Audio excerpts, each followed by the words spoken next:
हिंदू धर्म में हिरण्यगर्भ को सृष्टि का आदि बीज कहा जाता है। यह परम ब्रह्म की ऊर्जा का वह स्रोत था जिससे समस्त ब्रह्मांड की उत्पत्ति हुई। इसी हिरण्यगर्भ से भगवान ब्रह्मा प्रकट हुए, जिन्हें सृष्टि का रचयिता कहा जाता है।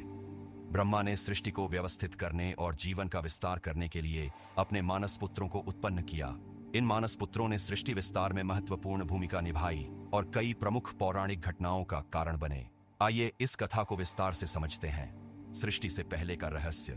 प्राचीन ग्रंथों के अनुसार जब कुछ भी नहीं था, न पृथ्वी, न आकाश, न जल और न ही कोई जीव, केवल परम ब्रह्म का अस्तित्व था। उसी परम शक्ति से एक दिव्य स्वर्ण अंड प्रकट हुआ, जिसे हिरण्यगर्भ कहा गया।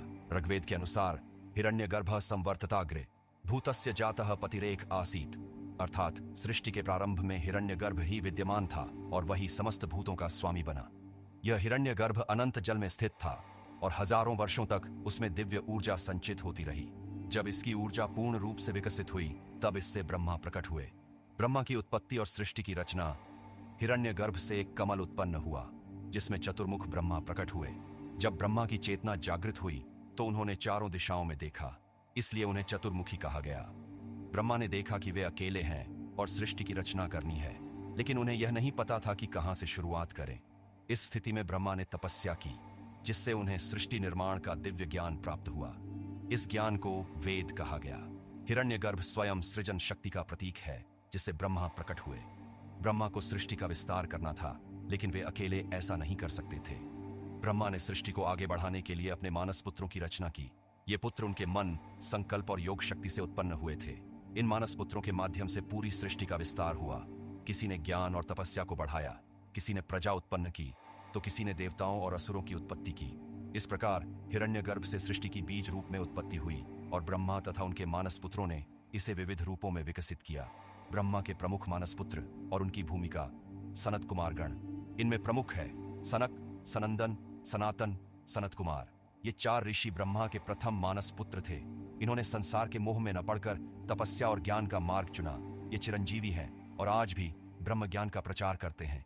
इन्होंने भगवान विष्णु से भक्ति और ज्ञान का उपदेश प्राप्त किया। सप्त ऋषि। हिंदू धर्म में 7 दिव्य ऋषियों का समूह है। ये ऋषि अद्वितीय आध्यात्मिक शक्ति और तपस्या से परिपूर्ण थे और इन्हें चिरंजीवी माना जाता है।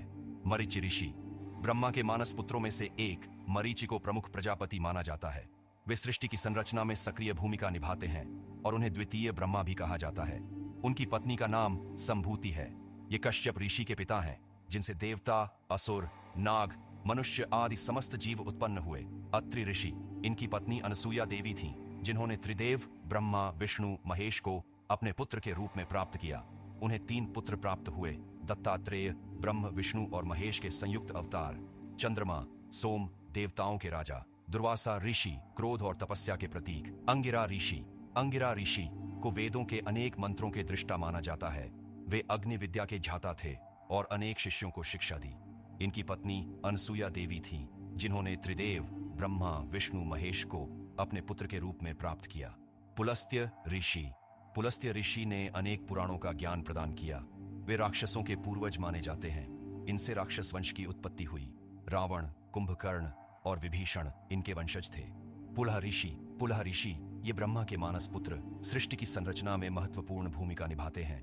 वे तपस्या और योग के माध्यम से ज्ञान प्राप्ति के प्रतीक हैं। इन्होंने महान तपस्या की और ऋषि परंपरा को आगे बढ़ाया। कृतु ऋषि। कृतु ऋषि यज्ञों के विशेषज्ञ थे। उन्होंने अनेक यज्ञों का आयोजन किया और धर्म की स्थापना में योगदान दिया। इनकी संतानें यक्ष, गंधर्व और अन्य दिव्य प्राणियों के रूप में जानी जाती है। वशिष्ठ ऋषि। इन्होंने कई महत्वपूर्ण ग्रंथों की रचना की। ऋषि वशिष्ठ राजर्षि और महान संत माने जाते हैं। वे राजा दशरथ के कुलगुरु थे और भगवान राम को शिक्षा दी थी। वशिष्ठ के पास दिव्य कामधेनु गाय थी, जिससे अनंत धन और समृद्धि उत्पन्न हो सकती थी। वशिष्ठ ने भगवान राम को वेद, धर्म और राजनीति का ज्ञान दिया। दक्ष प्रजापति। दक्ष ब्रह्मा के प्रमुख मानस पुत्रों में से एक थे। उन्होंने सृष्टि विस्तार के लिए कई प्रजाओं की उत्पत्ति की। इनकी पुत्री सती का विवाह भगवान शिव से हुआ। ब्रह्मा और उनके मानस पुत्रों ने केवल भौतिक संसार ही नहीं बनाया, बल्कि उन्होंने मानवता को वह आध्यात्मिक दिशा दी जिससे हम मोक्ष प्राप्त कर सकते हैं। सनातन ज्ञान के इस पवित्र सफर में हमारे साथ चलें। लाइक और सब्सक्राइब करें। आपके एक लाइक से यह संदेश और दूर तक जाएगा। सब्सक्राइब जरूर करें।